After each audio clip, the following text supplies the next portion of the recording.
The technology likely to have the greatest impact on the next few decades has arrived. And it's not social media, it's not big data, it's not robotics, it's not even AI. And you'll be surprised to learn that it's the underlying technology of digital currencies like Bitcoin. It's called the blockchain. Blockchain. Now, it's not the most sonorous word in the world, but I believe that this is now the next generation of the internet, and that it holds vast promise for every business, every society, and for all of you individually. You know, for the past few decades, we've had the Internet of Information. And when I send you an email or a PowerPoint file or something, I'm actually not sending you the original, I'm sending you a copy. And that's great. This is democratized information. But when it comes to assets, things like money, financial assets like stocks and bonds, loyalty points, intellectual property, music, art, a vote, carbon credit, and other assets, sending you a copy is a really bad idea. If I send you $100, it's really important that I don't still have money and that I can't send it to you. So this has been called the double spend problem by cryptographers for a long time. So today, we rely entirely on big intermediaries, middlemen like banks, government, big social media companies, credit card companies, and so on, to establish trust in our economy. And these intermediaries perform all the business and transaction logic of every kind of commerce, from authentication, identification of people, through to clearing, settling, and record keeping. And overall, they do a pretty good job, but there are growing problems. To begin, they're centralized. That means that they can be hacked, and increasingly are. And JP Morgan, the US federal government, LinkedIn, Home Depot, and others found that out the hard way. They exclude billions of people from the global economy. For example, people who don't have enough money to have a bank account. They slow things down. It can take a second for an email to go around the world, but it can take days or weeks for money to move through the banking system across the city. And they take a big piece of the action, 10 to 20%, just to send money to another country. They capture our data, and that means that we can't monetize it or use it to better manage our lives. And our privacy is being undermined. And the biggest problem is that overall, they've appropriated the largesse of the digital age asymmetrically. And we have wealth creation, but we have growing social inequality. So what if there were not only an internet of information, what if there were an internet of value?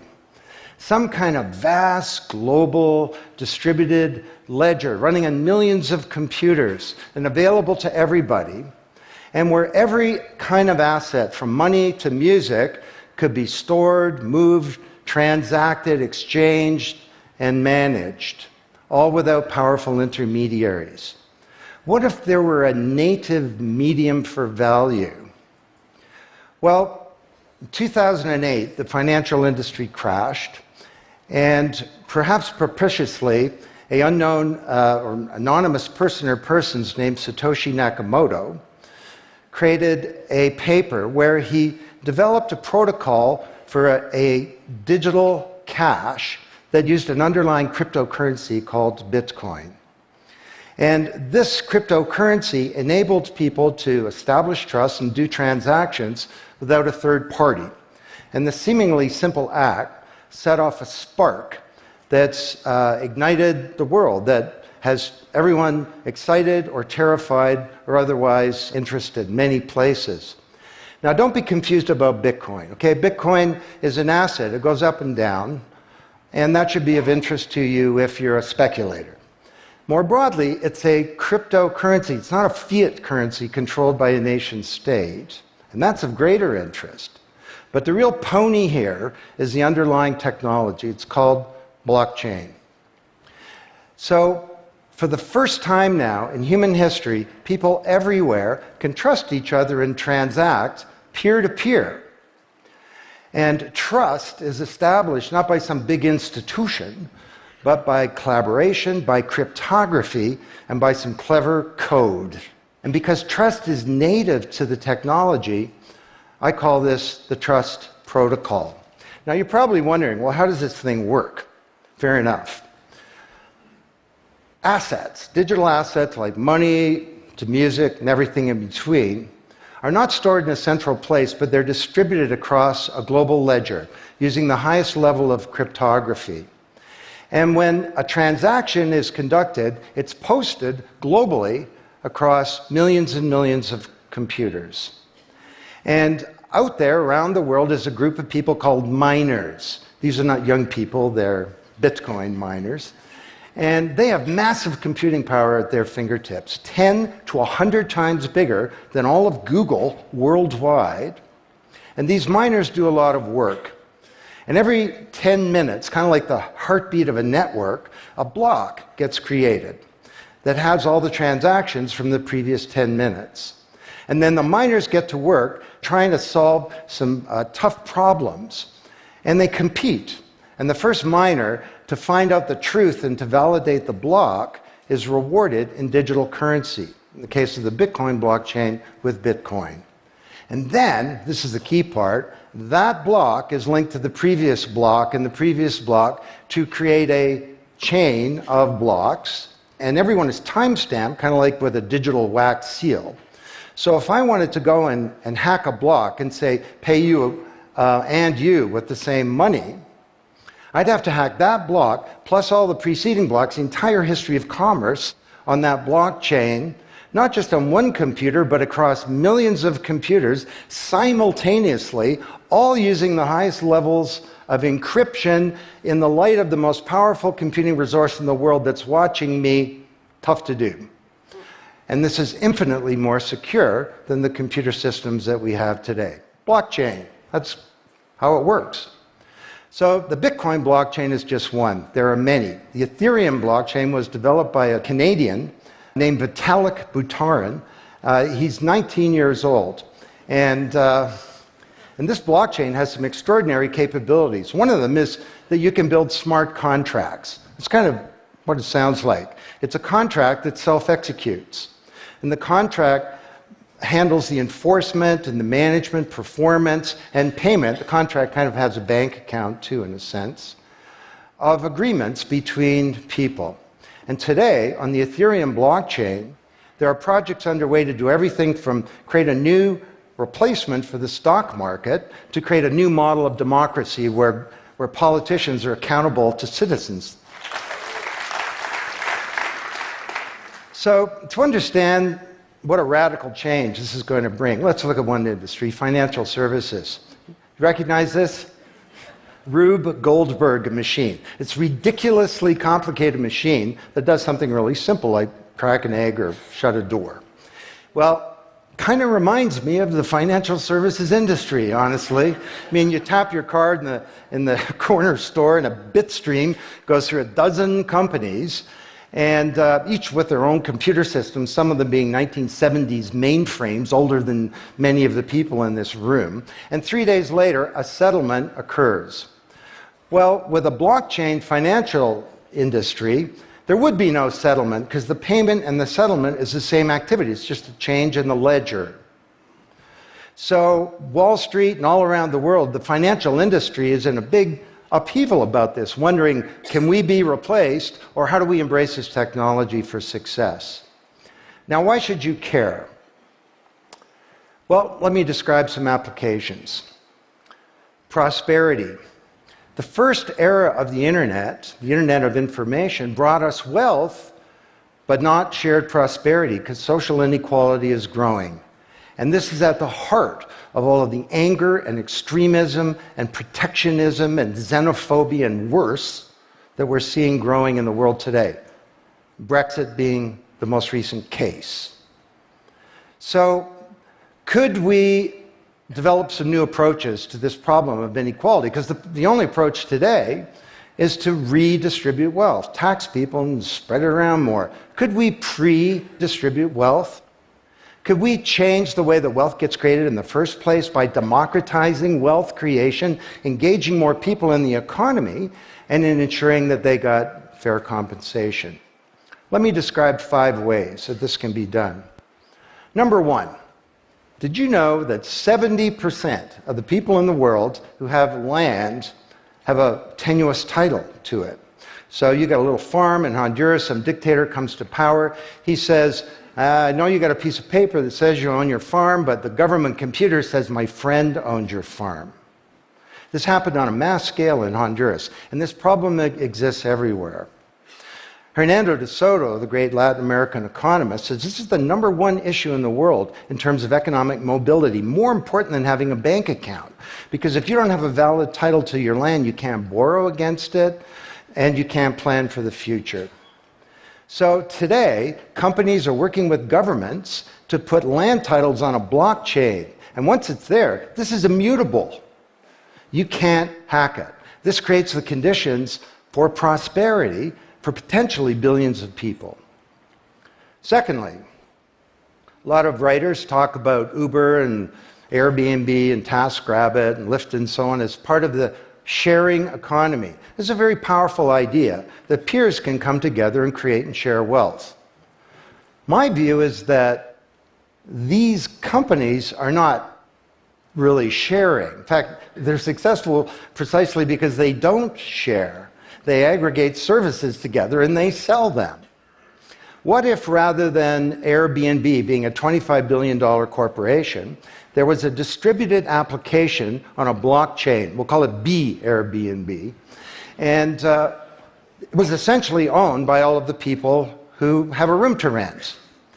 And when someone wants to rent a room, they go onto the blockchain database and all the criteria sift through, help them find the right room, and then the blockchain helps with the contracting, it identifies the party, it handles the payments, just through digital payments are built into the system, and it even handles reputation, because if she rates a room as a 5-star room, that room is there, and it's rated, and it's immutable. So the big sharing economy disruptors in Silicon Valley could be disrupted, and this would be good for prosperity. Number 3, the biggest flow of funds from the developed world to the developing world is not corporate investment, and it's not even foreign aid. It's remittances. This is the global diaspora, people who've left their ancestral lands, and they're sending money back to their families at home. This is $600 billion a year, and it's growing, and these people are getting ripped off. Annalie Domingo is a housekeeper, and she lives in Toronto, and every month she goes to the Western Union office with some cash to send her remittances to her mom in Manila.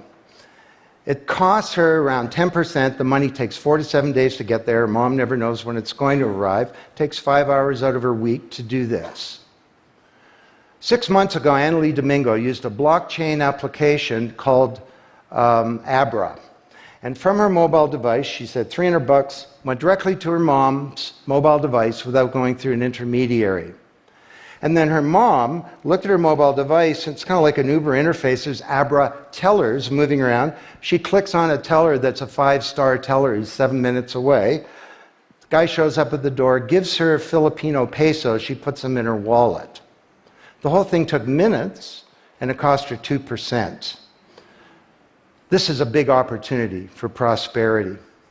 Number 4, the most powerful asset of the digital age is data. And data is really a new asset class, maybe bigger than previous asset classes like land under the agrarian economy or an industrial plant, or even money. And all of you, we create this data. We create this asset. And we leave this trail of digital crumbs behind us as we go throughout life. And these crumbs are collected into a mirror image of you, the virtual you. And the virtual you may know more about you than you do, because you can't remember what you bought a year ago or said a year ago or your exact location a year ago. And the virtual you is not owned by you. That's the big problem. So today there are companies working to create an identity in a black box. The virtual you owned by you. And this black box moves around with you as you travel throughout the world, and it's very, very stingy. It only gives away the shred of information that's required to do something. A lot of transactions, the seller doesn't even need to know who you are. They just need to know that they got paid.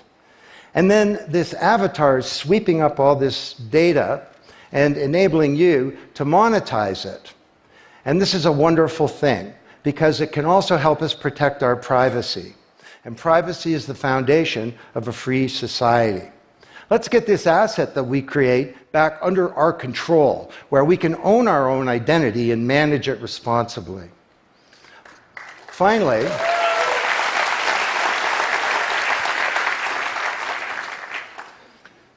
number 5, there are a whole number of creators of content who don't receive fair compensation because the system for intellectual property is broken. It was broken by the first era of the internet. Take music. Musicians are left with crumbs at the end of the whole food chain. You know, if you're a songwriter, 25 years ago you wrote a hit song, it got 1 million singles, you could get royalties of around $45,000. Today you're a songwriter, you write a hit song, it gets 1 million screams, you don't get $45K, you get $36. Enough to buy a nice pizza. So Imogen Heap, the Grammy-winning singer-songwriter, is now putting music on a blockchain ecosystem. She calls it mycelium. And the music has a smart contract surrounding it. And the music protects her intellectual property rights. You want to listen to the song, it's free, or maybe it's a few microcents flow into a digital account. You want to put the song in your movie, that's different, and the IP rights are all specified.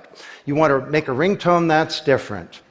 She describes that the song becomes a business. It's out there on this platform, marketing itself, protecting the rights of the author, and because the song has a payment system, in a sense a bank account, all the money flows back to the artist, and they control the industry rather than these powerful intermediaries. Now this is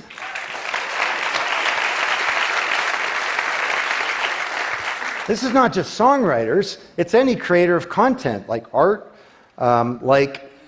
inventions, scientific discoveries, journalists. There are all kinds of people who don't get fair compensation, and with blockchains, they're going to be able to make it rain on the blockchain, and that's a wonderful thing. So these are 5 opportunities out of a dozen to solve one problem, prosperity, which is one of countless problems that blockchains are applicable to. Now, technology doesn't create prosperity, of course, people do. But my case to you is that, once again, the technology genie has escaped from the bottle, and it was summoned by an unknown person or persons at this uncertain time in human history, and it's giving us another kick at the can, another opportunity to rewrite the economic power grid and the old order of things, and to solve some of the world's most difficult problems, if we will it. Thank you.